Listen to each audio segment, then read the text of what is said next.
Hi friends, how are you? అందరికీ అందరూ బాగుండాలి, అందులో మనం ఉండాలి. ఇక్కడ నైట్ డ్యూటీ పైన చందమామ కనపడుతుంది.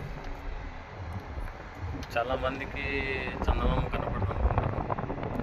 చందమామ కనపడుతుంది ఇక్కడ నుంచి బయటకు వస్తే తెలుస్తుంది. డ్యూటీలో చందమామని చూడాలనే వాళ్ళు ప్రతి ఒక్కరు లైక్ కొట్టండి. ప్రతి ఒక్కరు లైక్ కొట్టండి, సబ్స్క్రైబ్ చేయండి. ఈ వీడియో ప్రతి ఒక్కరు అందరూ కూడా చూడండి. మంచి మంచి వీడియో పెడతాను, మంచి మంచి లొకేషన్ షేర్ చేస్తాను. ఇక్కడ నైట్ టైంలో మనం ఒక బైక్లో చేస్తాం. ఇక్కడ మన వాళ్ళు కూడా